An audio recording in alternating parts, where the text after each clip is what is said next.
Have you ever struggled creating your own perfect heart for cards, mixed media projects, or even drawing one, say, in a bullet journal? Stay tuned because I have great tips on how to make this process easy, simple, and perfect every time. Hi, I'm Ingrid Blackburn, and my goal for you today is that you learn something, you get inspired, and that you create. Drawing a heart is very simple. You're going to draw a valley here, just basically a V shape, and you're going to draw the same shape, only a little more pointed at the bottom. At the top, it flares out a little bit. And then off to the sides, you're just going to draw a slight curve. Don't worry about being perfect at this point. We're just kind of sketching it in. We're going to fine tune it in a second. So you're just kind of matching it right and left. And you can see here are the basic components of the heart. Looks like a bird. So if I were to draw a bird with really swoopy wings, that's what it would look like, and that's off to the right. So now I'm just going to come in and fine tune the curve a little bit, try to get them matching. And honestly, in my own opinion, I feel like the best looking hearts don't 100% match, but I'm going to teach you how to do it both ways.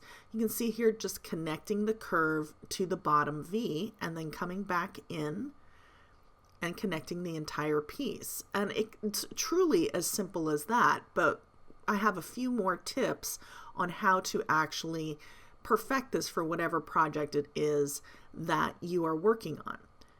So here is just one of the basic rules. You can see here, that's me not drawing very confident. If you're very hesitant, you're going to get not the smoothest curve. Now that's me drawing very confident, hesitant to the left, confident to the right. You want to have confidence when you're coming through your curves.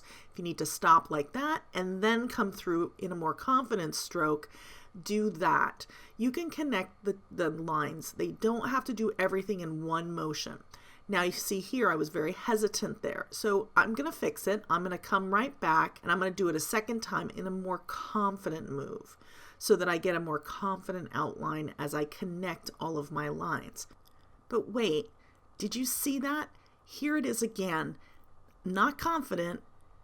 And then I went in and made a more confident move. But did you notice the subtlety? Here was my hand, and then I lowered it so that I could get a better angle. Adjust your paper, adjust your hand, the position, so that you get that confident stroke. I don't have to worry about it being 100% perfect at this point. I can come back over with a pen or cut it out. Speaking of cutting it out, here's a great tip. Use long-handled scissors. When you use long-handled scissors, especially through a curve, you want to scooch them up there and then do the curve in one motion around the bend. If you start and stop, that's how you get those little jagged points. And when you have small scissors, you don't have enough length of the actual cutting blade to get that nice smooth cut. Now, if you want a perfect heart, cut half the heart and just fold it up and trace it. That way you get a perfectly symmetrical heart. Here's just a couple examples of different things that you can do with hearts. Now, if you want to learn even more or see a super quick project, I have a short playlist filled with great ideas. I'll see you over there.